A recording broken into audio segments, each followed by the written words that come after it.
Number 2. Peter. I put my left hand onto a finger scanning machine, which is on a giant steel door. No one without access can enter beyond here. I wait for a buzz to let me into the holding wards, but nothing. I let out a big sigh when I realize my stupidity in forgetting there is no more electricity. I begin pushing my entire weight against the gigantic slab of metal. It feels like I'm heaving a huge metal boulder up a 90-degree incline. Whatsits don't have much protein. A tiny slim opening reveals itself. I hold my breath and suck my very slim tummy in and wriggle my way into the first hallway. My breathing heavy now, I stand bent over in the dark hallway. I gather myself and make my first tentative steps forward into the metal maze, the torchlight my only source of the world I walk around in now. I make my way to the first holding, another massive door standing between me and patient number 15. I push the giant metal boulder with my whatsit arms and slither my way to the holding cell room. The holding room is a long hallway. The iron bars containing patient number 15 are dense and immovable like the concrete slabs that have moulded this building. My eyes glance over towards the prison bars. Nothing is behind them. I begin to step forward. The sound loud. It echoes around me. My breath begins to get quicker as I get closer to the cell. My eyes and head still remain forward, looking towards the next door. The cell is shut. I reassure myself. My heart races and reaches a crescendo as I make it to the centre of the holding and pause. No sound nor movement from patient number 15, just the noise of my breath quicker and heavier than it was when I made it into the holding. I feel like I've run a marathon. The next door seeming further away than when I entered. Without too much thought, I quicken my steps, tap, tap, tap against the concrete floor. I almost fall onto the metal, helping me stay up and not fall over from the sheer exhaustion. I stop to catch my breath, but something in my mind bugs me. Houston's words ring out through my brain. You must check each patient is in their cell. I physically whisper it, motivating myself to go beyond the glances I made as I walked through the holding previously. I look back towards the other end of the hallway. I slowly rotate towards the left where the cell now resides. Pointing my torch towards the cell, I see nothing. I move slightly back into the hallway. Again. At the corner of my eye, I see the back of patient 15. He is sitting facing the back of the cell, his long black hair dangling over the distinct orange jumpsuits. He slightly sways like a boat lying on a still lake. His black hair inches left and right like willow branches against a minute breeze. Not wanting to stay in this tension any longer, I make one big stride back towards the exit of the next hallway and push open the door with almost superhuman strength. I then collapse onto the floor of the next hallway. My heart pounds against my chest. I struggle to catch my breath. My eyes and mind meet the inner darkness.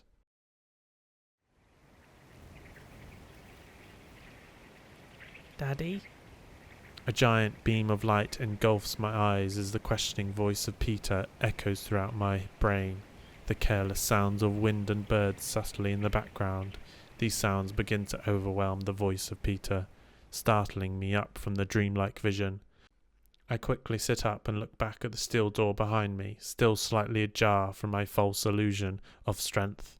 I swivel my head to the next door in front of me, the door that leads to patient number 10.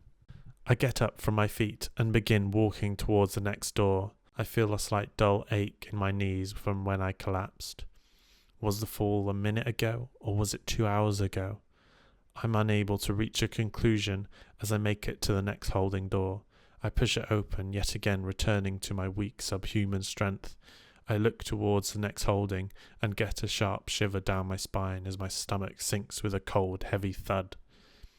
I realize that patient number 10's face is pressed out of the bars.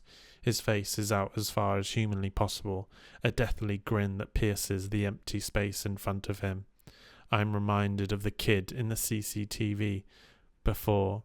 He was moving back and forth, a faint sign of Peter glimmering in his eyes.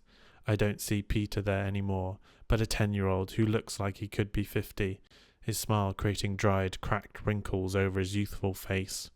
I take a deep breath and move forward. I shuffle my feet as close as I can to the opposite wall to the boy.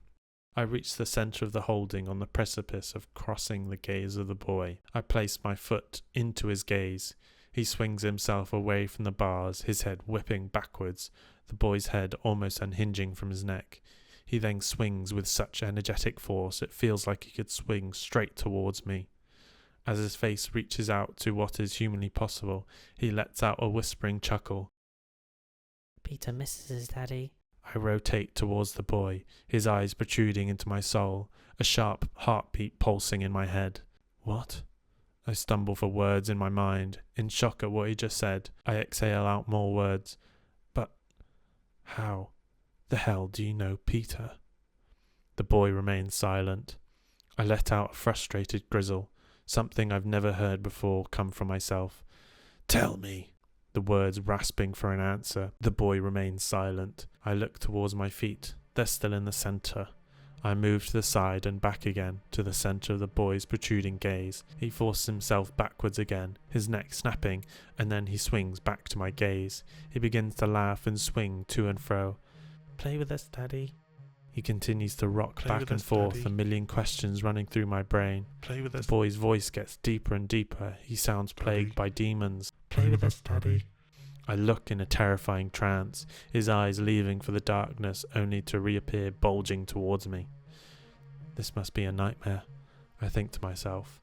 I close my eyes wanting to escape this situation, but when I open my eyes I'm faced with the blue eyes of a manacled boy. I can't take this anymore, and move from the trance to the left of the boy, and he swings back to his original trance-like stare out in front of him. I continue to look at this poor boy, locked away, missing school, and not having parents to read him a story in bed. The Hobbit is Peter's favourite. I do all my impressions of the characters. He giggles and smiles and gasps at all the right places before wandering off into dream of the Hobbit's adventures. A teary smile clings onto those thoughts of the nights where I read to Peter. I don't want to be on this adventure anymore. The smile clings no more, and the boy that I looked at is now swaying to and fro, as I continue to walk to the next holding. The realization of what I'm facing next doesn't quite settle in till I'm facing the next holding door to patient 25. Number 3. Clone. I reach my hand out to the facial recognition screen. Now I use it as a door handle. However, I hesitate. Remove my hand from the black handle and walk, trying to psych myself up. Come on, Trubinsky, you wimp. You can do this. It's just a few psychos. I face them every day. Through a CCTV camera. It's enough to get me psyched up to make my way into the holding. The jail door has been swung open into the hallway towards the entrance. I hear faint whispering coming from the holding, then nerve tingling, but they give me a knowledge that 25 is still in the holding. Well, I think it's him. I walk forward and begin turning to face the holding, my torchlight out in front of me. I get close to the gate, grab hold of the giant steel bars. My hand doesn't clasp all the way around the girth. I continue sidestepping into the hallway, moving the gate closer to being locked. My torchlight touches the orange suit of 25, which has been torn and gouged off, his bones jutting out of the tears, his skeleton looking like it's about to burst from his translucent skin. He is hunched down on the left side of the holding with a piece of chalk scribbling down ones and zeros. I begin to move forward, the gate still in my hand, the torchlight staring down the patient, his patchy grey hair shaking and moving erratically as he continues to write on the wall. My breath catches in my throat as I make out with my torchlight, blood seeping through crevices and cracks on the cold slabbed wall, his fingers rubbing over the wall as he begins to reach the end of the chalk. I get closer, trying not to make a sound. 25's ear suddenly twitches and says in an old, raspy voice, croaking out the words, Have you seen myself in these wards yet? I stop in my tracks, a memory of the black figure I saw near my office, flashing in a photographic burst in my mind, sending a tremble across me. I shuffle quickly through my pockets and grab the cold steel keys. My hands can't help but shake. I fumble the keys to the ground, and I let out a whispering shit as they tumble to the floor. I begin to squat down and place the torch on the floor, allowing my hands to be free. I look directly at patient 25 as I do so. He drops his hand to his waist, holding on to the tiny white chalk snub that drips his bright red blood on the grey concrete. He speaks, wriggling into my ear like a worm. He's coming. My heart sinks and a firm cold floods my stomach. My heart begins to thud into my ears. I pat the floor, still looking at him. Now my ears reach for any sound I can hear. I hear nothing but the thump, thump, thump coming from my hands on the solid floor. I finally find my keys and stand back up and twist the latch, locking patient 25 into his cell. I hear a shuffle from where I have just come from. I turn to face the sound but see nothing, my breath losing itself in a fearful panic, my torch hand now shaking erratically. I begin my turn away from patient 25. My footsteps the only thing cutting through the silence.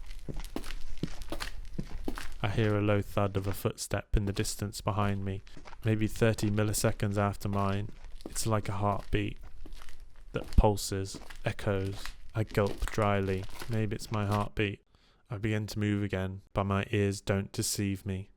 Another footstep comes quickly after mine like a slow horse gallop.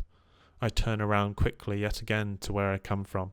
This time, an outline of a man is standing at the entrance to the holding, his arms by his side, no emotion nor sign of struggle. I realize that this man is James.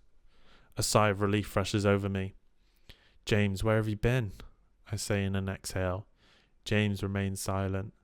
"James?" I question him, but he remains emotionless and silent. Bring him to me. Patient 25 lets out a vibrating order that rattles me to the core.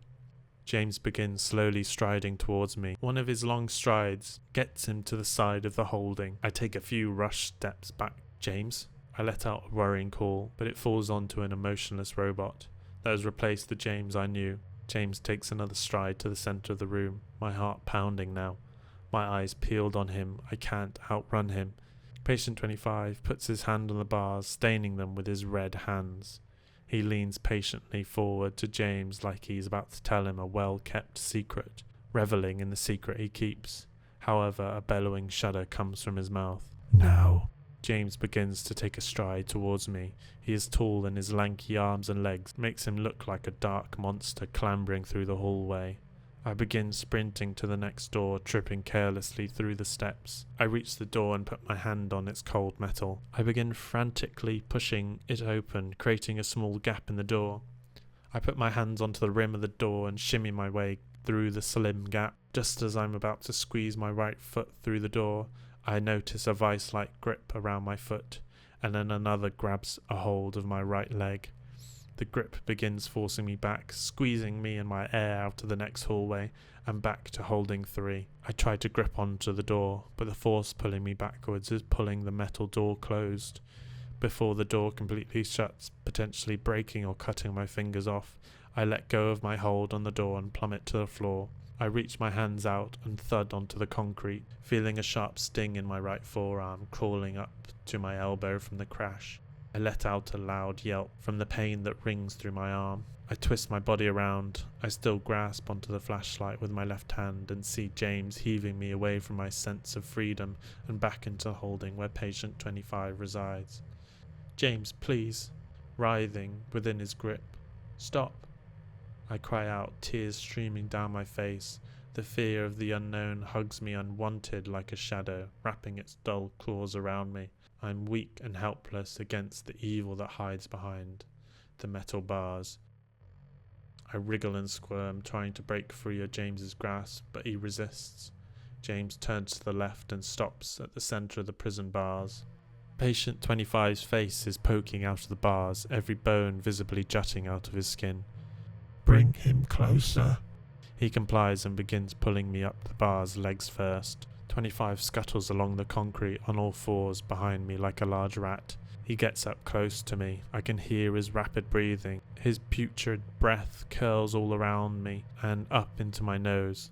I dry heave at the smell. It's rotten and pungent. He gets closer to my face and reaches his bony arm to my pockets.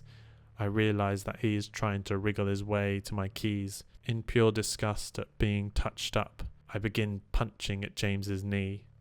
He doesn't flinch and lifts me further and further up the bars, my legs now up a complete 90 degrees. Patient 25 looks through the first pocket and feels nothing. I grab into my other pocket and feel for my keys and grab them. As soon as I grab onto the keys, thwack! A thud rattles my head into searing pain and a loud ringing knocks me out. My vision slowly regains itself. Once I sit up, I look around at my surroundings. My vision is filled with walls with white and red ones and zeros. The blood of 25 dries down into the prison walls like paint. I look around and see patient 25 continue his writing and getting more and more frantic and bloodier. 25's ears prick up by the sound of me moving around and search for any pain or bruising but feel none. I look around. I see no sign of James. I look for my keys in my pockets, but then notice they are in the keyhole on the holding door. I also notice a gun on the floor along with my flashlight. James's gun. I shoot up onto my feet, blood rushing to my head. I feel dizzy. I stumble forward towards the gun. Ah, you're awake. How are you feeling? Who the fuck are you? I avoid his question with another question. I am you. Bullshit, you're a psycho. Where the hell is James? We are James. I hope you rot in this jail cell. I walk up to the gun, blood no longer rushing to my head, and my sense of dizziness subsiding. I reach for the gun and pick it up. I face 25, his hands are down by his waist. You're my best experiment yet. An incredible level of humanity. I'm not your experiment. I slam the holding door, locking patient 25 in the cell where he belongs, and walk onwards. I look back as I reach the next door. I grab my torch, which was beside James's gun. I shine it onto the door from which I came. No shadowy figure to be seen. Emptiness fills the void. I push forward to the next holding.